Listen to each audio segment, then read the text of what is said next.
Hi everybody, so today we wanted to kind of do a more serious video and talk about some kind of LGBT related issues that we both have experienced or just kind of experiences that we have to maybe offer a I guess a platform or a situation for people to discuss or maybe identify with or share their own experiences with these things, or if they experience them differently. So we just kind of wanted to get a conversation going and kind of work toward our goal of making this channel LGBTQ plus inclusive channel and focused channel. Yeah, so. And talk about personal experiences and talk about mostly what we've experienced, but we hope that, like Chloe said, it gets a discussion started on certain topics that especially this topic today that we will get into, I haven't heard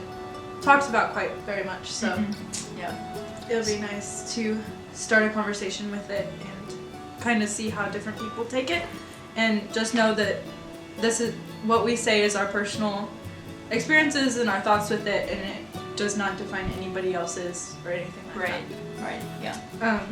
So it actually was a conversation we had in the car. We started talking about how we both experience, I guess, identifying with people, or I put it as like vibing with people differently. I guess I started it kind of by talking about how few people I feel like I actually vibe with in real life and feel like I really connect with people. For me, obviously, I have a more masculine kind of being. I guess I don't know how else to explain it. So if I'm around a bunch of girls, a lot of the times I'm like, wow, like all I can think of is just like, wow, I'm different. I actually walked into the bathroom at a football game the other day and walked in and I saw every single girl like looking in the mirror, fixing their hair, doing their makeup, and I was like, am I in the right place? Like but like I know I am. It's just like I have such a hard time, and it almost makes it hard for me to approach those types of people, to feel comfortable around those people. And it's not even that I expect them to be mean, it's just that I don't know what to do in that situation. And then also the same thing goes for guys, because I guess I do have a more masculine presentation and more masculine identity, but at the same time I'm not a guy, so it makes it's different, and I guess in certain situations, I mean, there might be certain situations where I can talk with them maybe more easily or about things that they like sports or something, easier than maybe Kinsey could, but also just a sense of like vibing with them or connecting with them I don't have. So that's how that started. It kind of started with like where your identity falls and how that prevents you or helps you, or I don't know if prevents is the right word, but to connect with people. It kind of makes it harder, or you feel like you're different than these people, and I think that may happen a lot in the LGBT community. I can't speak for everyone, but just with what we've talked about, if you're on the like LGBT spectrum, I think that being with a group of what you perceive as straight people, because you never know, obviously, you feel kind of different, and for us, we kind of put it on our like sexuality or like identity, and it might be an everybody thing, but it is definitely an LGBT thing. So we really just want to get deeper. Yeah, and for you, like go over yours. Yeah, so for me, for being like bisexual and being in the elementary ed program at our college, it's different because I am with a bunch of girls who all kind of have the same personality type, which I do too. I feel like I fit in personality-wise with them, but I do sometimes feel a bit different, and I think it does come down to my sexuality and just not knowing how they would take it, if they knew, not knowing anything like that. And if they'd feel weird about it. I think that's my biggest thing. And you kind of feel like you don't belong with the people that you're around, or you don't belong with, like, I don't know. And it kind of boils down to LGBT and it's not that other people are just like all the time just being so oppressive. It's more just like a thought in your head. Yeah, definitely. Right, like it's not even their fault, really. It's just more of a thought in your head, and you don't know how to address it because that's part of the fear or the anxiety around that. It definitely, I think it stems from anxiety. I think it stems from not knowing if you can feel safe. And I think a lot of LGBT people go through that, not feeling like you can completely be who you are in the situation, or completely connect with the people around you by being who you are. It's interesting. It's a different take on it, and Chloe sees it in a different way because she, or at least for me, I have my bisexual sexuality, so I kind of connect on both sides. Like I can connect with like gay girls, and I can connect with straight girls in some ways, but also I don't fully connect with either one. So that's kind of where you kind of go like where it's kind of different. But and then like for you, it's more your sexuality based, I would say, and for me, it's definitely more of like how I present and identify and feel comfortable as just a human. So I guess, and for me, it's not even a sense of, like I do, I guess, have certain situations where I'm not as confident, but my issues they don't really come from a lack of confidence in how I present myself, I would say. Like, if you don't know, I used to have long hair, and I got it cut literally 2 months ago, today. 2 months ago today. That's crazy. So, and I've never felt like better about myself. I still have insecurities about myself. I still have lots of insecurities about myself, but cutting my hair really helped me as a person. I guess before that, I was like, oh my gosh, I just hate everything about myself. And it just like changing one thing helps me realize like I don't have to change everything about myself. Maybe there's just a couple things that are pretty easy fixes or changes that would make me feel more comfortable the way I am. Yeah. So like I hated pictures, hated them, and now I am okay with how I look in pictures or how I look in a video, or I'm more comfortable presenting myself to other people, and that feeling of, oh, I look really awful, and knowing it but not really caring enough to change it because I didn't want to. I always wore my hair up. It never really looked that good, but I always wore it up because I didn't want to learn how to put it up because I didn't want it to look like that either. Yeah. So it's just changing that one thing, and now I actually use a hairdryer. Now I actually use like hair gel, and it takes me actually longer than it did before, but I'm more okay with it. So it's not a lack of confidence, it's more what comes with it. So for me, I present more masculine, and that makes me feel better internally in a safe environment. That makes me feel very confident. But if I walk to an, I guess, unsafe, environment where I feel more judged, I guess, it almost flips it, and it's not even because I'm like, oh, I should change the way I am. Oh, I shouldn't be this masculine. It's, okay, so I guess we'll break it down to experiences that I've had more times in the last 2 months than I've had in my entire life. So I am now having problems with being like misgendered. And this is interesting because normally you hear about trans people being misgendered, and obviously that's upsetting. For me, it's not so much upsetting. Like, no. The misgendering part is not upsetting. Right. Not the trans thing. This is like, I see this as like a separate issue. So like for me, when I get misgendered, it's not so upsetting. Like, if you call me he, it's not that I like want to be called he or that I identify with that, but it's like, I just don't care. Like, if some random stranger calls me he and walks out, that's whatever. Okay. Like, okay. But it gets awkward for me when they do like a double take and then they're like, So the other day we were at the convenience store and I opened up the door for Kenzie and this guy walked down. He's like, "Thank you, sir. Ma'am." And I was like, I would honestly in those situations just rather Be misgendered and have it done. just have him walk out the door and not even notice. Yeah. And not make it, like, for me it's more awkward when they do like an awkward double take and then don't know what to say.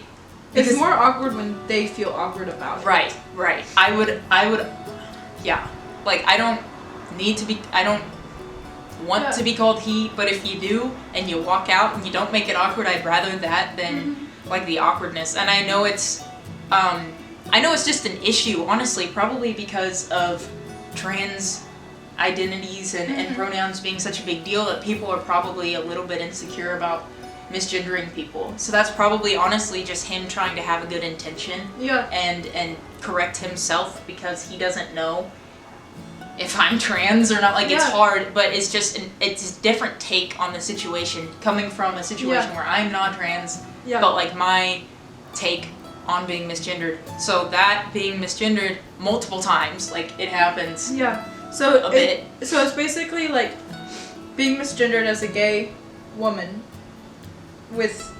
and as more of like the androgynous presentation, and how that makes you feel personally. But we would be really interested to know if anyone else in any situation, like how, if they've ever had experiences with being misgendered or how it makes them feel or how they feel about it. I mean, we're not trying to push our ideas on anyone else. We just would like to hear other people's takes and their experiences, if they've had any. And how they feel about it. But for me, this whole new thing of being misgendered is almost increasing my anxiety. But like, at the same time, there's every single time I'm in a public bathroom, the thought goes through my mind of, man, I really hope someone doesn't give me a weird look or thinks that you don't belong there. Right. It's more, people give me a weird look, or people, even the thought in their mind, like, it's unlikely that someone's gonna like come up to me and be like, "Hey, you need to leave." I'm sure it could happen, and it happens to other people, but it hasn't happened to me yet, and I'm glad. But for me, there's it's anxiety more, around it. Right. There's anxiety around, for me, even the idea that someone could have a thought in their mind that I don't belong there. Yeah. So for me, it's almost more of an anxiety, not about myself and my presentation, but more of an anxiety around the possibility that someone else could have a feeling that I don't belong where I feel like I belong. And not that that should matter, but it's just a thing for me. And I think, I've told you several times, I think it happens a lot more in the LGBT community as well, where you feel like someone will feel like you don't belong, and that creates anxiety or an unsafe feeling. Like you just want to feel like you belong, and we all want to feel like we belong with everybody. Like, you want to be in a group and you want to be like, I belong here, or and some people are really confident in that, and no matter what anybody thinks, like, their not overconfidence, but their confidence within themselves would be like, I don't care if they don't think I belong here. Right. That's the ideal, but we haven't reached that yet. Yeah, I'm not there. Yeah, both of us haven't reached that yet. So you feel like a sense of fear that they think you don't belong. Not that it's almost like a feeling like other people's perception of how much you belong impacts your level of belonging. Yeah. Almost like in a fear kind of set mindset. Yeah. Fear-based mindset, which is anxiety. So, I mean, if that's a problem, then that's going to come up. But, yeah. Yeah, definitely. So, basically the issue that we, want to hear everybody's thoughts on and everything is, one, feeling like if you have felt like you don't belong within a certain social group or a certain group of people, and what you think the reasons are behind that if you want to share. And then also being misgendered, if you are or aren't trans and you've been misgendered, how does that make you feel? And how does that make you feel, right? Within whatever your identity is, how does that make you feel and how does it affect you? Would you just give us your thoughts on that, because we'd like to hear all of it and we'd like to be like have that discussion and just bring up that conversation within the LGBT community, because you do hear about misgendering within the trans community. Right, and we don't want to downplay No, how big not of at a all. deal that is, because it is for those people. Mm-hmm. Obviously, everyone has their own identity, and it Yeah. is important that people accept and abide by that identity. Yeah. But for some people, I guess in my case, it doesn't affect me like it affects some other people. So we just want to hear. That definitely, this brings up a whole nother thing. I just thought of, like, it comes with privilege as well, like being able to be misgendered and to hope that the situation just moves on.